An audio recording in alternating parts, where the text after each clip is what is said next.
نصب کرتے ہیں۔ اس کے بعد جب شام ہوگی تو اپنے سفر کو آغاز کیا جائے گا۔ حضرت عبداللہ ابن مبارک کے کہنے پر آپ کے احباب نے اسی مقام پر خیمہ زن ہو گئے۔ اللہ اکبر! آپ نے کیا دیکھا کہ ہم لوگوں کا خیمہ لگنے سے پہلے ایک اور خیمہ لگا ہوا ہے۔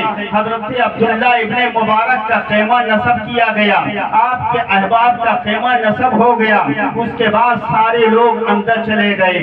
حضرت عبداللہ ابن مبارک باہر نکلے تاکہ میدان کا جائزہ لیا جائے کہ کوئی میرا ساتھی باہر تو نہیں ہے، شدت دھوپ سے پریشان تو نہیں ہے۔ ابھی آپ اپنے خیمے کے باہر کھڑے ہو کر کے اسی تعامل میں مبتلا تھے کہ آپ نے کیا دیکھا، مجھ سے پہلے جو خیمہ نصب ہو چکا تھا اس خیمے سے ایک چھوٹی سی بچی باہر نکلتی ہے۔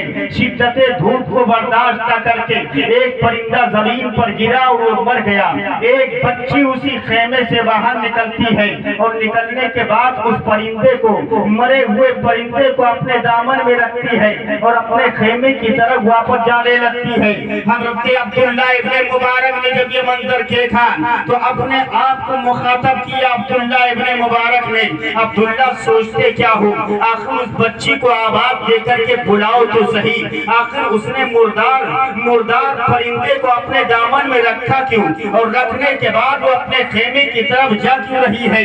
حضرت عبداللہ ابن مبارک نے اس بچی کو آواز دیا، او بچی ذرا رک تو صحیح۔ بچی نے حضرت عبداللہ ابن مبارک کی آواز کو سنا تو اس کے قدم بڑھتے قدم رک گئے۔ حضرت عبداللہ ابن مبارک اس کے قریب گئے اور جانے کے بعد فرماتے ہیں، او میرے لال، آخر یہ مردار پرندے کو اٹھا کر تم نے اپنے دامن میں رکھا اور اسے لے جا، اسے اپنے خیمے کی طرف لے کر کے جا رہی تھی، آخر ریزن کیا ہے اسے لے جانے کا، کارن کیا ہے اسے لے جانے کا، وجہ کیا ہے اسے لے جانے کا۔ اتنا سننے کے بعد بچی کی آنکھوں میں آنسو آ گئے۔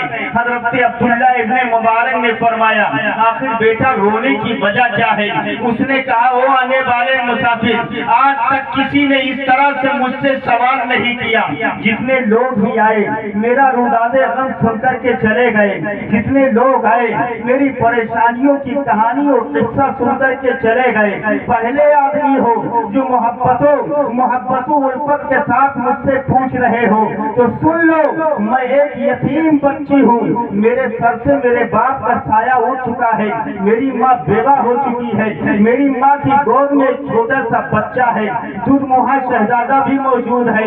اللہ اکبر! آج کئی دن ہو گئے میری ماں نے کچھ نہیں کھایا اور کچھ نہ کھانے کی وجہ سے میری ماں کی چھاتیوں میں دودھ خشک ہو چکا ہے۔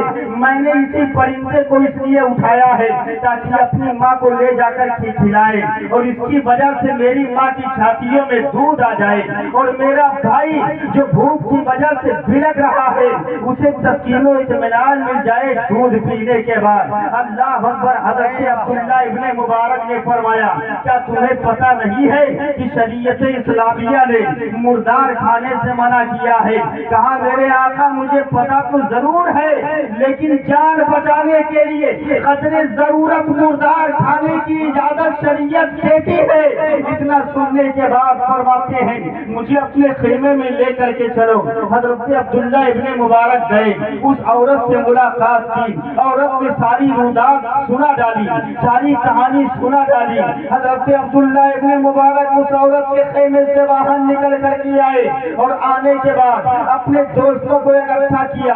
اکٹھا کرنے کے بعد کہتے ہو، میرے ساتھیوں سنو، اللہ تعالیٰ کی راہ میں نکلے ہیں، اس لیے رب کی رضا کے لیے اللہ کی راہ میں کچھ خرچ کرتے ہوئے چلے جاؤ۔ ہو سکتا ہے اسی خرچ کی بنیاد پر اللہ تعالیٰ ہمارے سفر کو اپنی بارگاہ میں قبول کر لے۔ حضرت عبداللہ ابن مبارک نے اپنے احباب کے سامنے ساری باتیں کہہ سنائی۔ سارے دوستوں احباب میں مل کر اپنے اثاثے کے دو حصے کیے، آدھا حصہ حضرت عبداللہ ابن مبارک کے پاس لے کر کے آئے اور آدھا حصہ زیادہ راز سمجھ کر کے اپنے پاس رکھ لیا۔ حضرت عبداللہ ابن مبارک بہت سارا مال و سامان لے کر اس بیوہ عورت کے پاس آئے اور اس کی خدمت کے لیے ان سارے سامان کو اس کے حوالے کر دیا۔ اتنا دیکھنے کے بعد عورت کے ہاتھ اللہ کی بارگاہ میں اٹھ گئے، میرے معبود یہ لوگ جس مقصد حسنہ کے تحت باہر نکلے ہیں تو ان کے مقاصد میں انہیں کامیابی عطا فرما۔ حضرت شیخ سعدی فرماتے ہیں آئے لوگوں بیوہ عورت کی بددعاؤں سے ڈرو، کیونکہ بیوہ عورت جب بددعا کرتی ہے تو اللہ کا عرش ہلنے لگتا ہے۔ جہاں تک ہو سکے بیوہ عورت کی دعاؤں کے حقدار بنو، بیوہ عورت کی دعائیں لو۔ اگر وہ دعا کر دے گی تو تم دنیاوی اعتبار سے بھی کامیاب ہو جاؤ گے اور اخروی اعتبار سے بھی کامیاب ہو جاؤ گے۔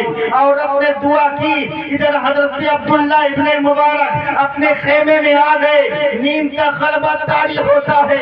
اللہ اکبر، نیند آئی آپ پر، آپ کو نیند کیا آنا تھا بلکہ آپ کے مقدر و تقدیر کا ستارہ اور یہ سوریا سے کہیں زیادہ بلند ہونا تھا۔ حضرت عبداللہ ابن مبارک اللہ اکبر نیند کی آغاز میں پہنچے، ایک منادی ندا کر رہا تھا عالم خواب میں، اے عبداللہ ابن مبارک تمہیں مبارکباد دیا جا رہا ہے اور اپنے دوستوں کو بھی مبارکباد دے دو کہ اللہ تعالیٰ نے تم لوگوں کے حج کرنے سے پہلے تم لوگوں کے حجوں کو اپنی بارگاہ میں قبول کر لیا ہے۔ اللہ اکبر، دیکھا آپ نے ایک یتیم کی مدد کرنے کا نتیجہ، دیکھا آپ نے ایک بیوہ کی مدد کرنے کا پھل کیا ملتا ہے۔ عبداللہ ابن مبارکباد دی جاتی ہے، تمہارے حج کو بھی اللہ نے قبول کر لیا ہے اور تمہارے احباب کے حج کو بھی اللہ نے قبول کر لیا ہے۔ اللہ اکبر، حضرت عبداللہ ابن مبارک کا حج قبول کیا جا رہا ہے، جبکہ عبداللہ ابن مبارک راستے میں ہے، حج قبول کیا جا رہا ہے۔ مینا کی وادی میں قربانی نہیں پیش کی، حج قبول کیا جا رہا ہے۔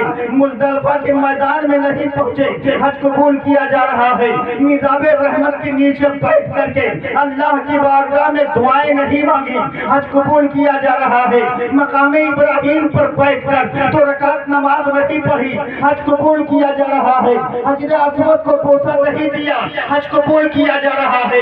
خلاف کعبہ کو بوسہ نہیں دیا، حج قبول کیا جا رہا ہے۔ کیوں؟ اس لیے کہ عبداللہ ابن مبارک نے اللہ اس کے رسول کی رضا کے لیے ایک یتیم کی مدد کی، ایک بیوہ کی مدد کی تھی۔ ایک یتیم کی مدد کرنے کا نتیجہ اور ایک بیوہ کی مدد کرنے کا نتیجہ یہ ہے کہ عبداللہ ابن مبارک کے حج کرنے سے پہلے اللہ تعالیٰ نے ان کے حج کو اپنی بارگاہ میں قبول کر۔ سبحان اللہ، نعرے